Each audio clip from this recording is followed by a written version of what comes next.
You go. I do have two really burning questions. When you've got the profile and the business, you do QR code, look at the profile, 77 trees planted, blah blah.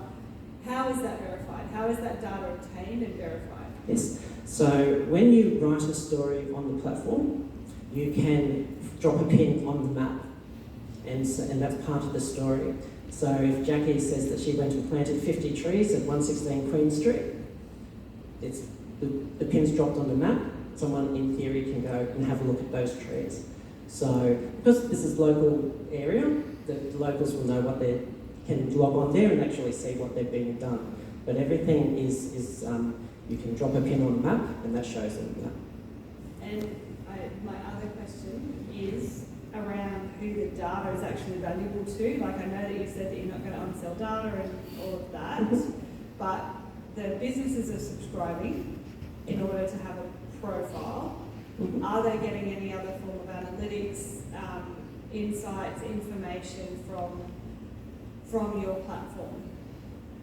So the business with their staff and the content creators, it's like marketing for the customers. So when a person who zaps the QR code to see their stories, if they log in, you can see who's liking the stories and interacting with the platform. So it's advertising to the customers who are coming in here, showing your credentials and building that community that when you buy that coffee, forgot my prop, all the disused coffee cups and so forth. You can actually see that work. So when you write a story, you can input how many minutes or hours you've done as well.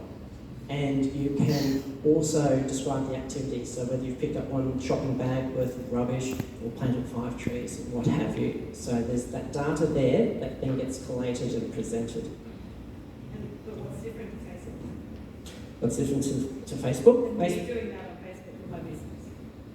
So it's dedicated just purely to the environment. So when that user comes in, they're using Facebook, there's lots of distractions, and there's also those privacy concerns as well. So whilst we don't worry about the personal data other than identifying the email, we are more interested in the outcomes and the actions. We're trying to tie action and doing good deeds to social media and getting your dopamine hit by how it was designed originally to help others and the community rather than an emoji or a picture and button.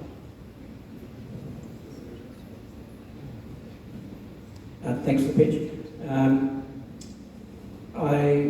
I guess my question, so if I had more than one question, I would ask you, I would lead you into something, but anyway.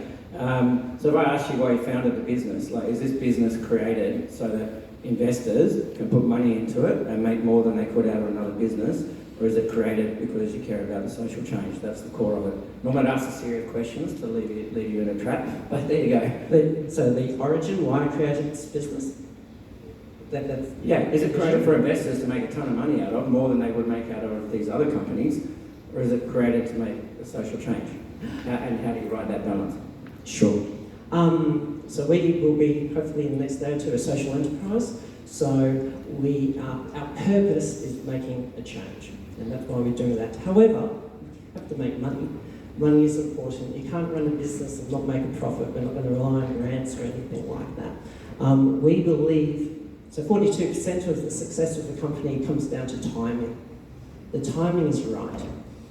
Big businesses have been talking about ESG for ages, but they have problems with the transparency and also the verification.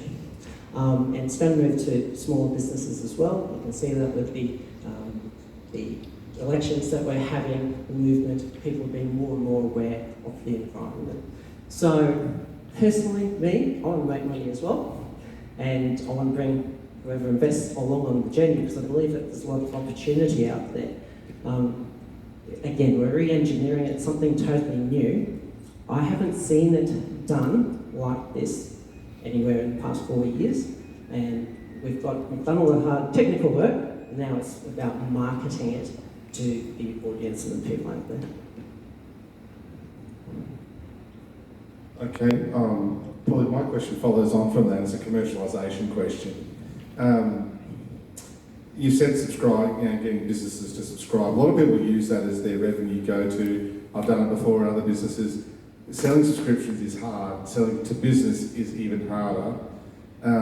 Do you think you're narrowing your scope by just using the business platform as opposed to perhaps having even advertising on your platform for, NGOs or all sorts of people who could do wonderful things and pay to be on your platform, even getting funding from a larger community? I mean, like that to me looks like you're just narrowing your options. More a question, more a statement than a question, but how do you answer that? Anyone can form a green brand on the platform. So my dad passed away 6 months ago. I've created a page where we're going to create a garden that's his aged care facility and plant native trees and so forth. So people can create that. You can have, as you say, NGOs, local environmental groups. They can all join that platform. Well, I say this respectfully, and I'm very sorry. But the thing is, at the end of the day, there has to be a return on investment. And people creating these things, I'm still not seeing where the dollars are coming from in terms of, it has to be, you have to be able to pay bills, so to speak. Correct, yes. So we're not limited to businesses, as you point out. It could be governments. I come from the corporate world, so we did get a valuation done through Full Stack Advisory. Just because we haven't got the customers yet, I thought going the corporate route would be easier to predict.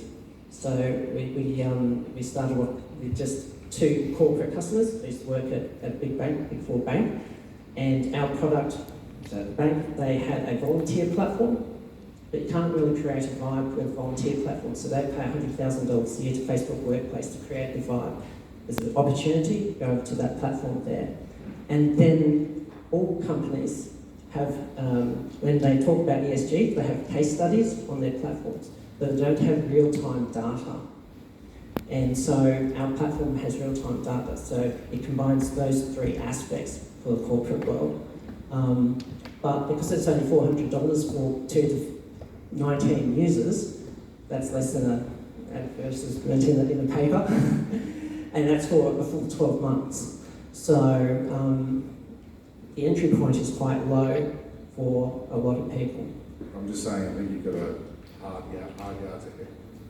Okay, thank you. Thanks everyone. Thank you very much. Thank you so much. Green Brands.